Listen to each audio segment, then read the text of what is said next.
We begin with breaking news from eastern Afghanistan, where at least 12 women have been killed in a stampede.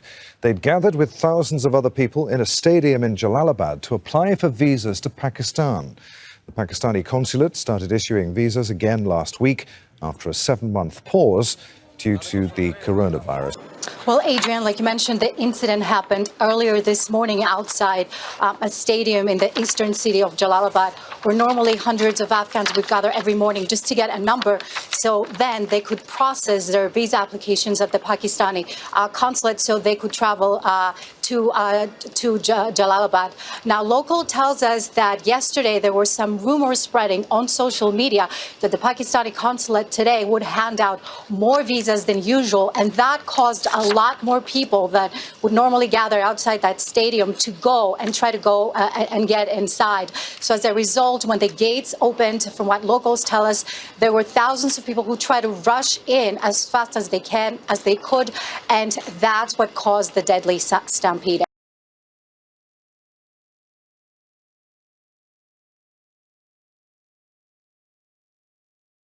Details are beginning to emerge about the links between an 18-year-old Chechen refugee and his potential accomplices in the murder of a French teacher. At the heart of the investigation, the involvement of a disgruntled parent who had repeatedly criticized Samuel Paty online for showing cartoons of the Prophet Muhammad during a class discussion on freedom of expression. Now investigators have revealed that the man exchanged messages with the assailant in the days leading up to the attack. The father is set to appear before a judge on Wednesday alongside 6 other people, including 2 students believed to have received cash in exchange for information about the 47-year-old teacher.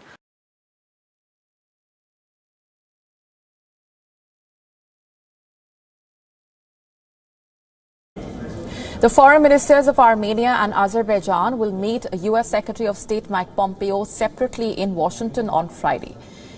Pompeo will be meeting both the ministers separately as Armenia and Azerbaijan ruled out direct talks. Washington will attempt to urge both the sides to put an end to that fighting in the disputed Nagorno-Karabakh region. This comes after a Russia-brokered ceasefire failed to halt the hostilities between the 2 former Soviet countries. Meanwhile, shelling continues in Nagorno-Karabakh, which is internationally recognized as part of Azerbaijan but is controlled by ethnic Armenians. The Azeri President Ilham Aliyev announced that Azerbaijan army has taken control of 24 villages in the disputed region.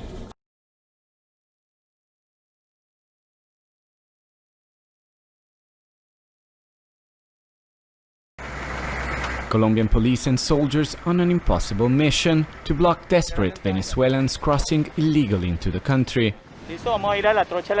Formal entry points have been closed for months to stem the spread of coronavirus, but clandestine trails are everywhere. As economies reopen across the continent, a new flood of Venezuelans is fleeing misery and hunger at home, an influx authorities admit they can't control. It's very difficult, especially during dry months when they can cross almost anywhere. This border has way too many holes. 5,000 migrants entered Colombia in just 10 days, many paying the little they had left to criminal gangs who profit from smuggling gasoline, drugs and people on the trails.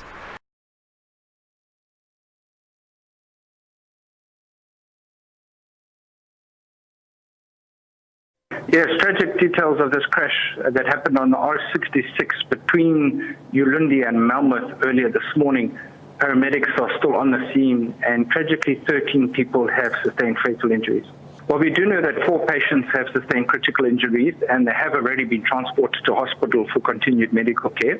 The exact cause of this specific crash is not known, but we do know it is raining in the area.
Nigerian government, they are shooting, no.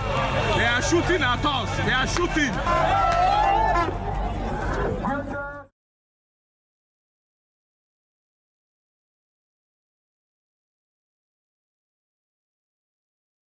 Now, at least 5 people have been killed, 20 injured in a blast in Pakistan's Karachi. A massive explosion took place at a multi-story building located opposite the Karachi University Muskan Gate in Gulshan-e-Iqbal. In fact, the nature of the blast has not yet been determined. However, Pakistan government has ruled out a terrorist attack.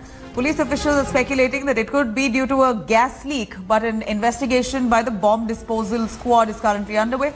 The police and rangers teams reached the spot soon after the incident and launched a rescue operation. In fact, the injured were shifted straight away to a nearby hospital where the condition of 11 people is said to be critical even as we speak.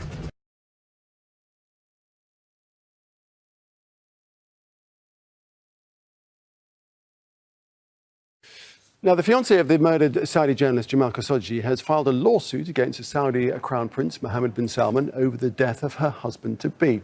The lawsuit was filed at a U.S. federal court by Hatice Cengiz and Khashoggi's organization Democracy for the Arab World Now. They allege that bin Salman and his co-conspirators ordered the abduction, torture, murder, dismemberment and disappearance of Khashoggi.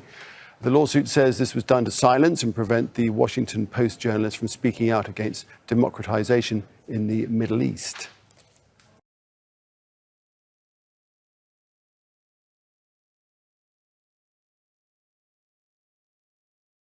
A U.S. Navy F/A-18E fighter crashed during an exercise in Southern California.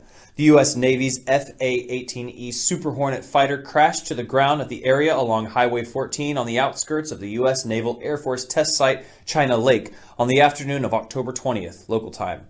The cause of the plane crash is still unknown, and it is not clear whether the aircraft carried weapons at the time of the crash. The plane crash caused a small fire. Firefighters from China Lake put out the fire. A video shared on Twitter shows a column of black smoke rising from the scene of the plane crash. According to ABC News, the Pentagon confirmed that the pilot of the F/A-18E jumped out in time when the plane crashed and was not seriously injured after the incident.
Owners of 3 Chinese fishing boats, which were allegedly seized by an unidentified North Korean ship last week, told the Global Times Wednesday that they cannot meet the captors' ransom demand and hope local authorities can help resolve the issue.